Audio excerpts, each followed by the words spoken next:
Assalamualaikum warahmatullahi wabarakatuh. Pada praktikum kali ini kita akan membahas mengenai fraksinasi dengan menggunakan kromatografi kolom. Langsung saja kita bahas materinya.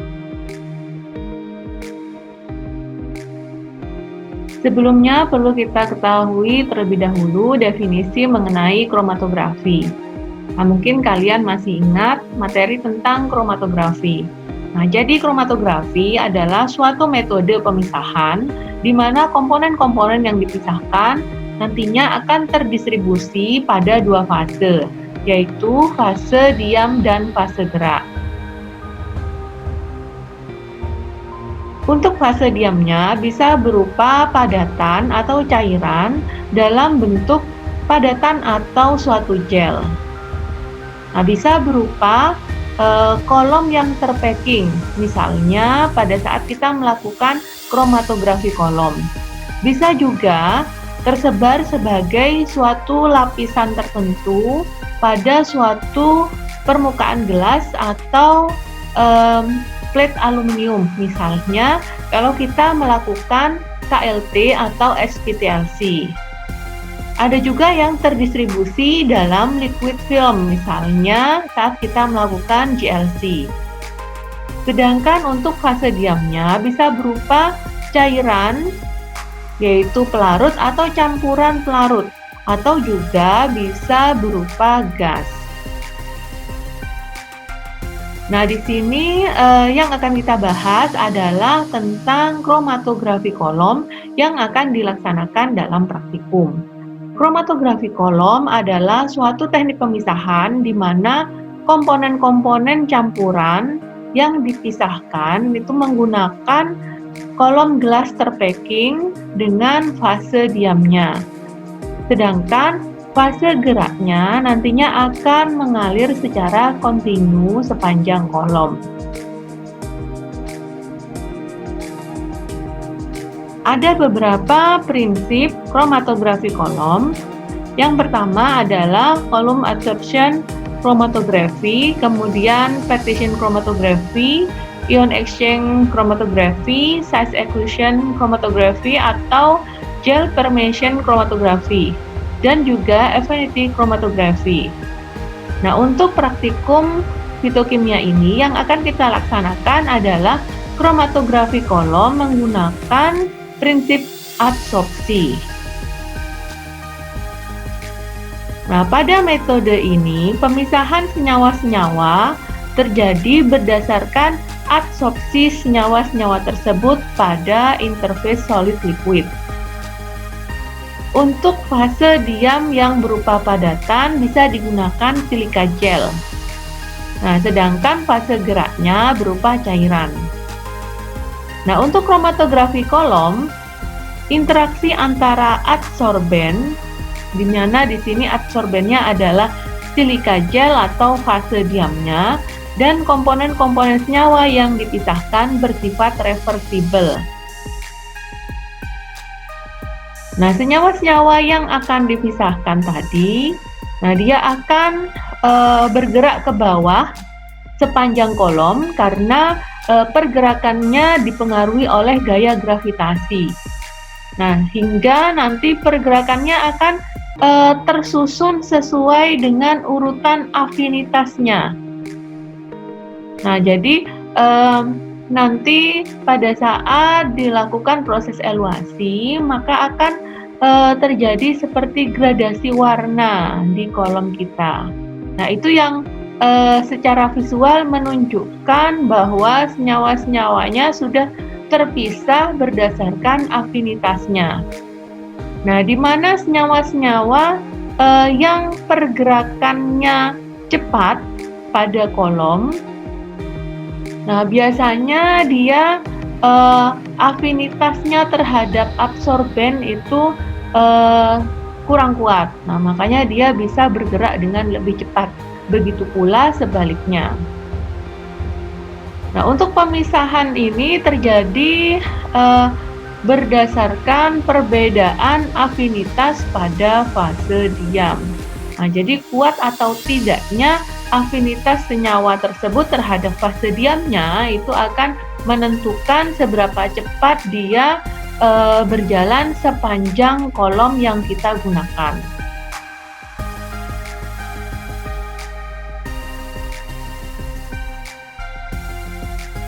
Nah, untuk metode packingnya, nah untuk membuat kolomnya di sini kita gunakan metode wet packing method. Nah, sebenarnya ada metode keringnya.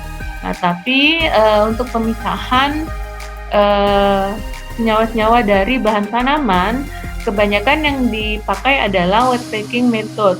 Nah, di sini kita mempacking slurry atau bubur dari fase diamnya atau silika gel.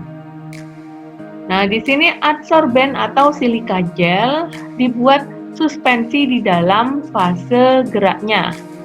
Nah, diaduk sampai terlihat larut dan semua air bubble atau gelembungnya itu hilang. Nah, nanti bubur dari adsorben akan dituang ke dalam kolom.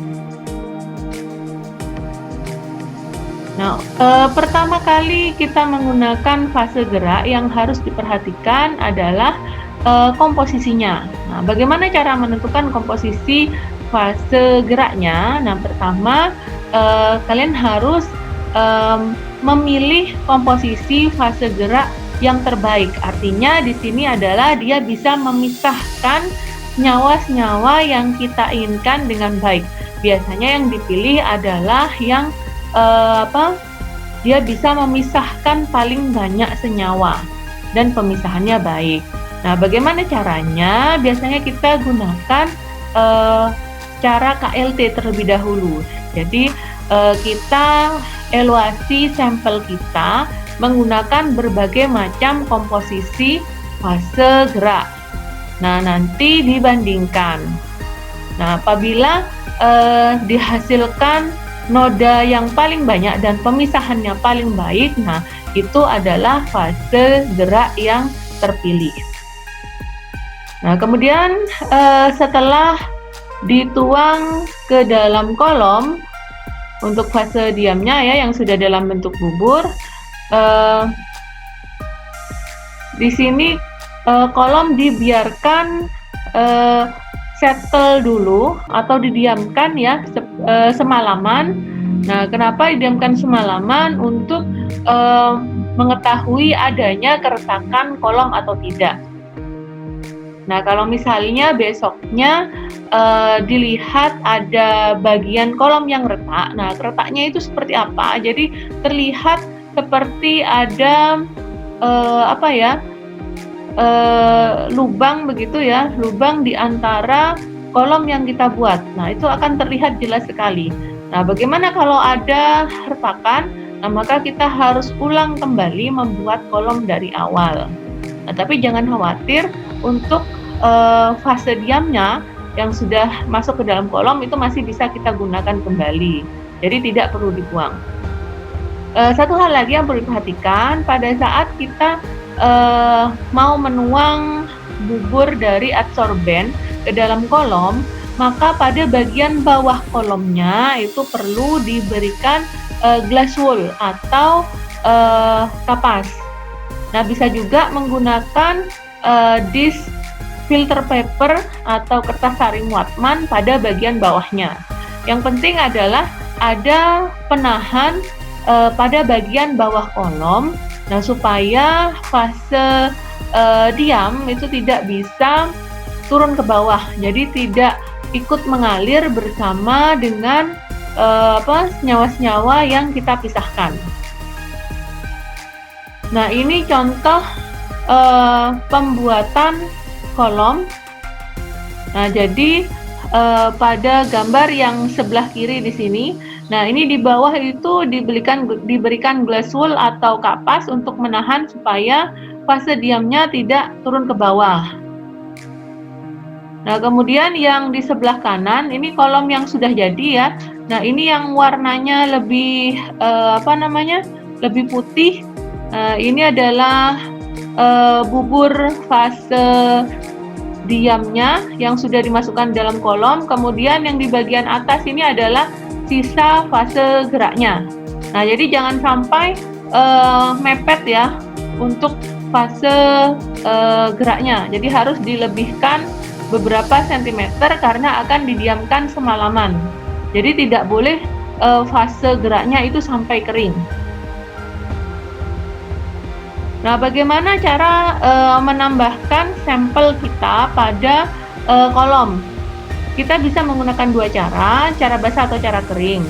Nah, kalau cara basah, kita larutkan sampel kita terlebih dahulu pada fase gerak. Kemudian diletakkan pada bagian atas kolom kita dengan menggunakan pipet. Nah, ini merupakan metode yang mudah digunakan, namun pada beberapa kasus seringkali sampelnya itu tidak bisa larut pada fase geraknya. Nah, kalau seperti ini terpaksa kita harus menggunakan cara kering. Nah, cara kering bagaimana? Pertama, kita bisa melarutkan sampel pada pelarut yang mudah menguap. Nah, kemudian diadsorpsi dengan adsorben, atau kita juga bisa langsung saja ya menambahkan adsorben pada sampel kita. Misalnya kita menggunakan ekstrak, nah maka ekstraknya langsung ditambahkan adsorben karena meskipun sudah diuapkan pelarutnya ataupun dikeringkan setelah dari oven ya, itu seringkali masih ada pelarut yang tersisa. Jadi harus benar-benar kering, makanya ditambahkan adsorben. Nah, pada praktikum kita menambahkan silika gel. Nah, adsorben tadi dia akan menyerap sisa-sisa pelarut yang masih ada di dalam sampel. Nah, setelah itu baru sampel yang sudah bercampur dengan adsorben tadi diletakkan di dalam kolom. Jadi disebarkan secara merata. Jadi tidak boleh hanya menumpuk di salah satu bagian saja. Nah, ini contoh sampel yang sudah diadsorpsi dengan silika gel. Kemudian yang di sebelah kanan ini adalah kolom yang sudah diberikan sampel dalam bentuk kering. Nah, pada tahap vaksinasi dengan menggunakan kromatografi kolom ada istilah pengembangan kolom. Nah, jadi di sini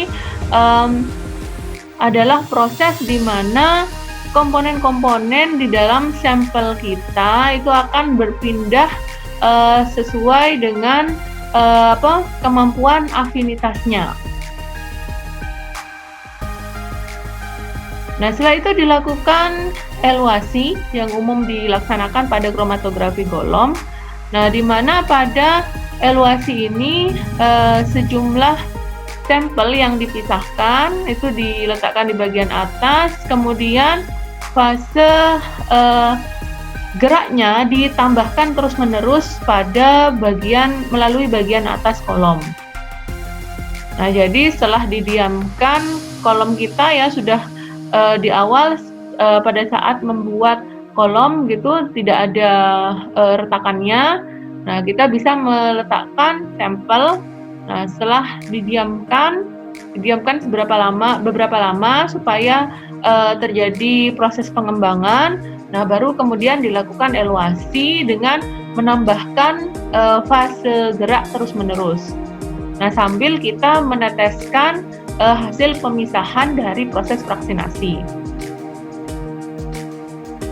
Nah, pada proses eluasi ini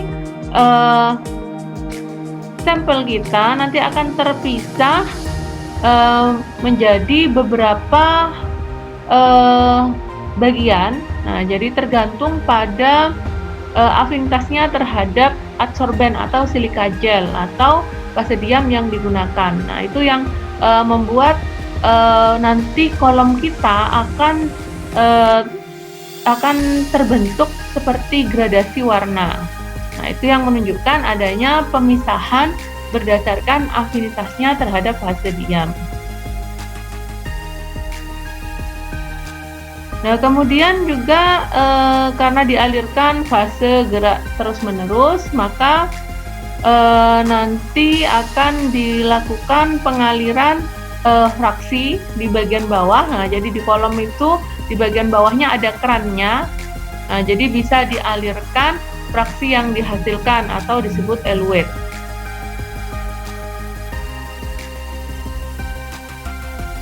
Nah, berikut ini adalah proses fraksinasi selanjutnya. Nah, jadi fraksi-fraksi dikumpulkan dengan analisis eluasi.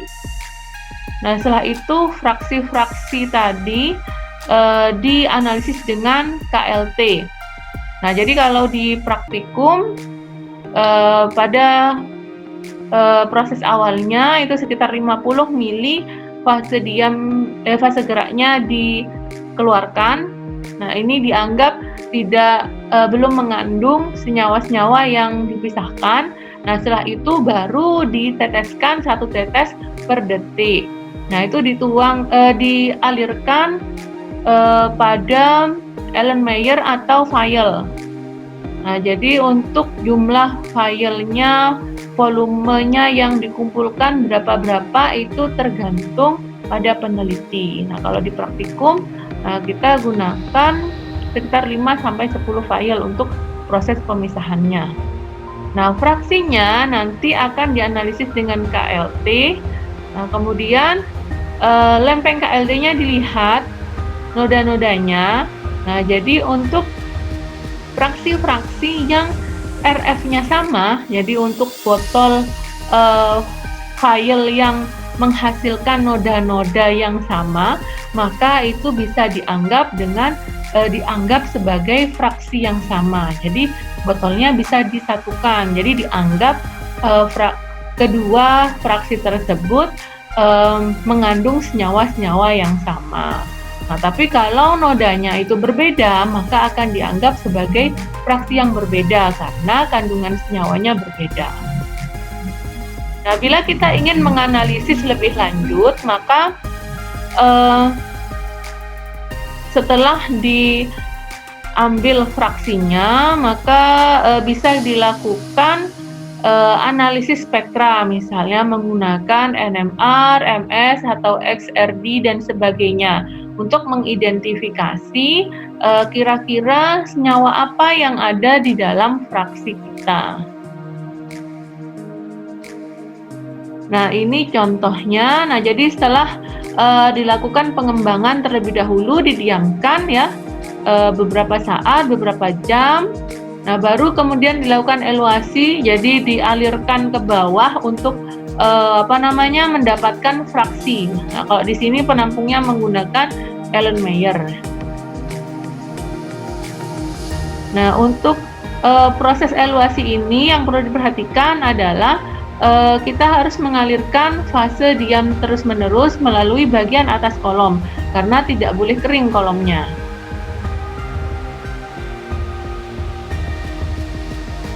Ya, terima kasih. Mungkin itu saja yang bisa saya sampaikan mengenai materi fraksinasi dengan menggunakan kromatografi kolom. Terima kasih atas perhatiannya. Assalamualaikum warahmatullahi wabarakatuh.